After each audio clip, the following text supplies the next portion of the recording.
Richard was a very influential member of our tour. We took 31 people. He's going to give us a short synopsis of his experiences on that trip, those 23 days in New Zealand. It's been great fun having the opportunity to rethink through the trip, and with the benefit of an element of hindsight, the bits that come out of the trip that to me have been really quite highlighted how much we did actually learn. Looking seriously at the trip itself, just a few reflections on the surface of things that I saw. Grassland management was a thing I was really ready to be impressed with, because we've heard about New Zealand and what it does and the amount it grows, the amount it utilises. And it was very impressive. Even from the coach, you could see that the majority of farmers knew how to manage graze grass. And the farms we were visited, very privileged to visit, were amongst the best, who were doing the best job. The follow-up on the cows was, I was expecting to see small cows, but they were a lot smaller than I thought. I thought cows would be 520 kilograms mature live weight, but a lot of them were 470, 480. And this probably contributed to the higher stocking rate, in fairness.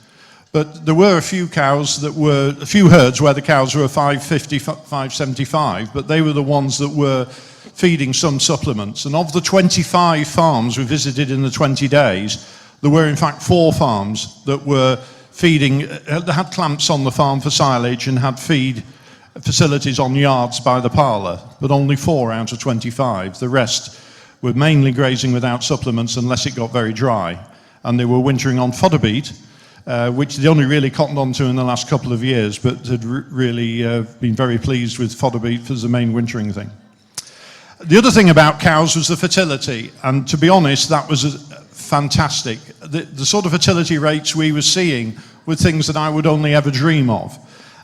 There was one herd of 420 cows, and at the end of his 12-week service period, he had 2 empty, 2 out of 420. Donald Anderson that spoke today, he's got amazingly low empty rates, 2 or 3% on big herds. And to see that achieved was unbelievable, to be honest. And really, it boils down to the fact that on fertility, they have been doing it for so many years with so many generations. Fertility is the priority, and it shows. And that overflows into the interesting point that, in fact, to our surprise, quite a lot of the farms were not, in the run-up to the service period, using the vet at all. They were entirely relying on the start date of serving, which was usually the end of October. They just served the cows they saw bulling. And after 3 weeks, if there were any that were not served, then they would get the vet in to look at those. But they relied on the inherent fertility of the cows.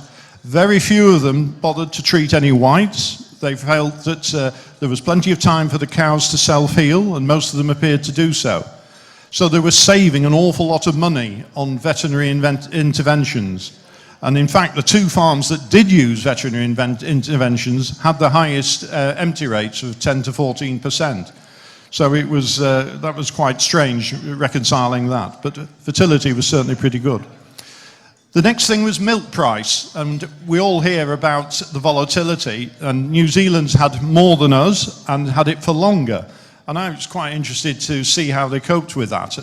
And they basically, the big advantage they have is all the farms we visited knew their exact cost of production. And they relied on that figure to guide them, so that when the milk price was announced, if they were above that, they set to and reduced it to make sure they would make a profit. But they had the figures to be able to set about doing that. And if it was below the cost of production, then they would carry on pretty well as they were. The other thing that was quite interesting to look at was their attitude to money and borrowing money. And interestingly, they were paying about 7% on interest, which is obviously higher than here. But they were actually I was amazed at how much money they would take on borrowing. Quite remarkable, and as soon as they got a little bit paid off, they'd hitch up another lot onto the back.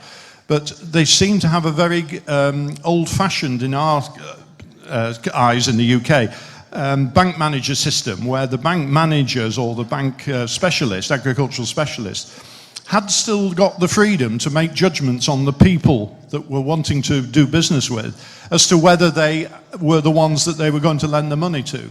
So rather than the tick box exercise we tend to have to put up with, which takes little regard for the person and their, what they're setting about to do.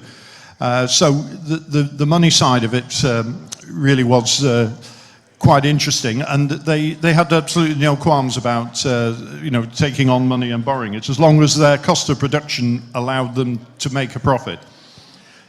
The final thing to think about was the threats that they've got to their business. We've all got threats, they've got theirs. And the environmental issue is beginning to creep up on them, and they are going to have to be a lot more careful about pollution.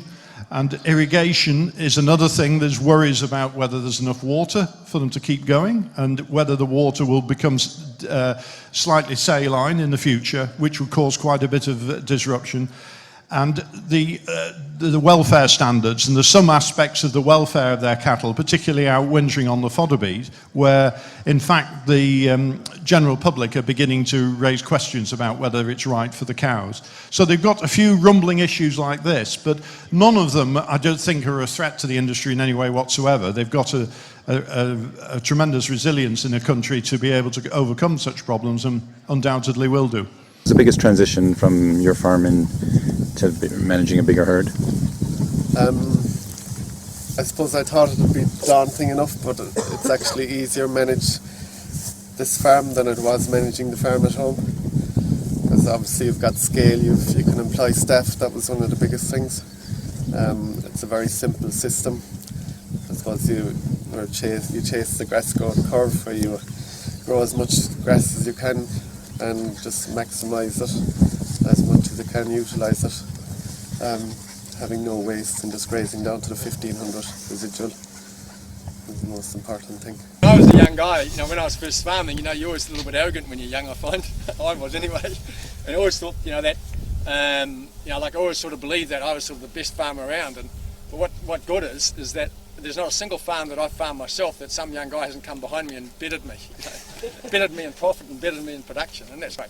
Yeah, Jim, to achieve very high profits, list out a number of things that non-negotiables that you have to get right. There's a huge, the biggest correlation for profits I find is how much pastures eat per hectare.